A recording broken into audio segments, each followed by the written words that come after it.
Hello everybody, Xander here, and today we're back with another book review.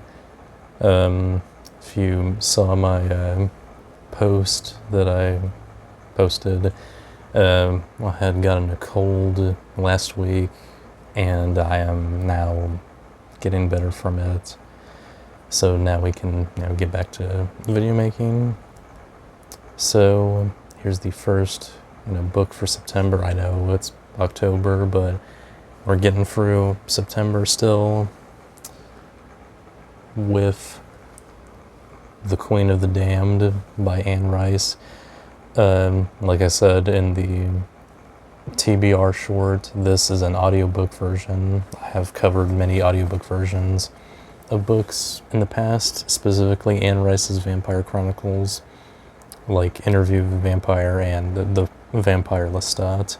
And this is the continuation of that second book and the end of the initial trilogy, despite it not being planned to be a trilogy, but still kind of what it is.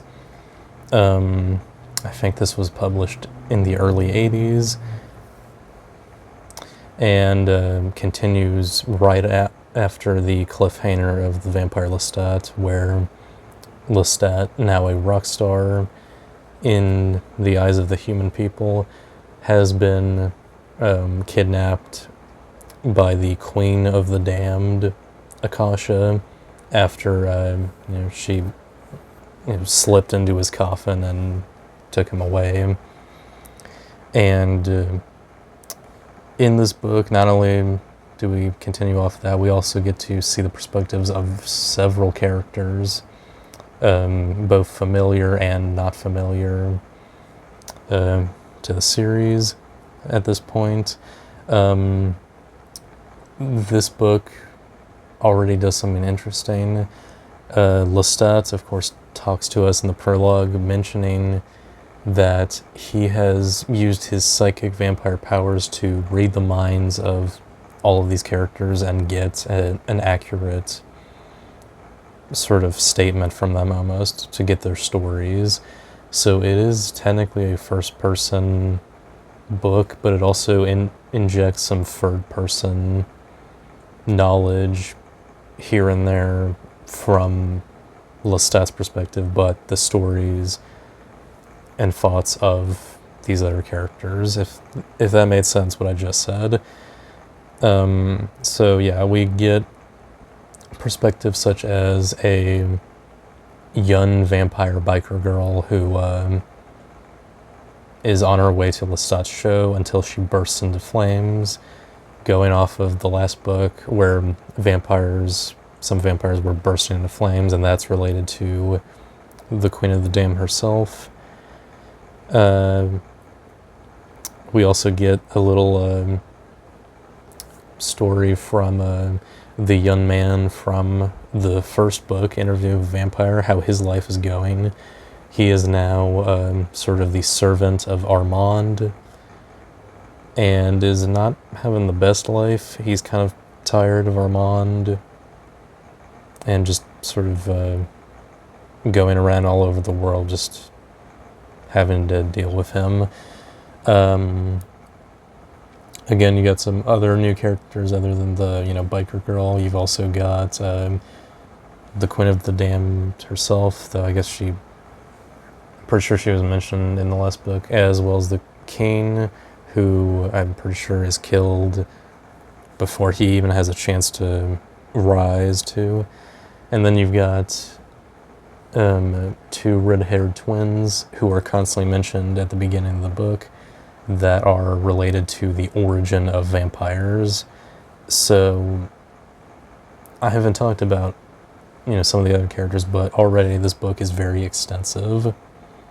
The audiobook itself is like 20 hours, which I think the book itself is like at least 500 pages, I'm pretty sure.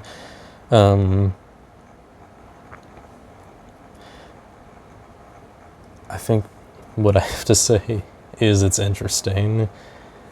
It's a very interesting, end of an era.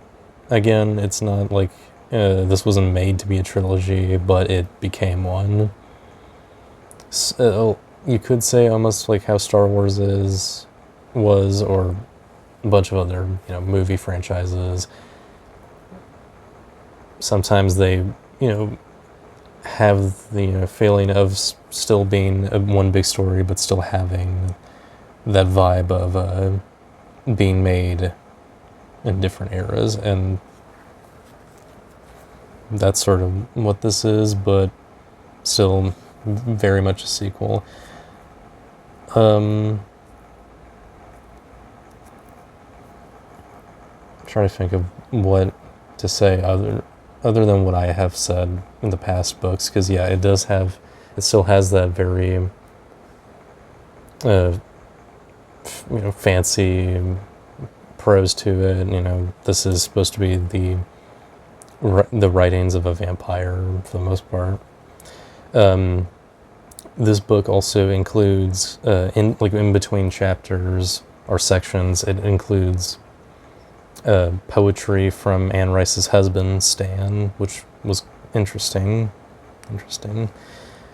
and we do get the return of Louis, who I'm pretty sure did show up in the last book as well for a bit, but he's here as well as Lestat's old mentor Marius,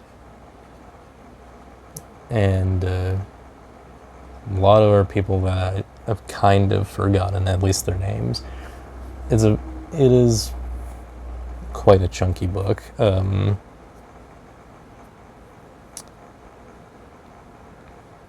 That's kind of all I have to say. I'm not great at analyzing books. I just try to be like a very basic book reader and kind of go from that perspective, like the very basic person. So you might like this if you're really into vampire stuff, of course, but you'd also have to read the Vampire Lestat. But you don't have to read Interview of a Vampire if you want to just read those two books, but the first one is going to also help context. And that's about it. Pretty fun. Maybe at some point I'll continue the series through the audiobook still, but continue the series nonetheless. I'm pretty sure the next book in the series, release-wise, I know it's different chronologically, but release-wise, Tale of the Body Thief is the next book. So there's that. And then I do know that this book got adapted into a not-so-good movie of the same name. And maybe at some point the AMC TV show will adapt this book, because I know currently it's working on another season that's adapting the Vampire Lestat. I haven't watched season 2 yet, but I'm sure it's decent. So yeah, I know this is probably not a great review, but that's kind of what I have to say right now, but I hope you understand. So in terms of a rating, it's a hard one, because I mean, this is sort of the thing you often will debate with yourself when it comes to either sequels or conclusions. And that's what I'm feeling with this, because I wouldn't say I liked this more than the other two books. For the most part, I enjoyed Vampire Lestat quite a bit, but I really loved the dreary, pretty much depressing atmosphere of Interview with a Vampire. So, but this book is good. It's just not my favorite. I'm going to give Anne Rice's Queen of the Damned a 7 out of 10.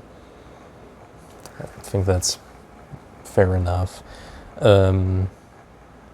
Again, not like the greatest out of the three, but I still liked it enough. Anne Rice is pretty good vampire author. So that's pretty much all I have to say about that. Hope you found this video, decent.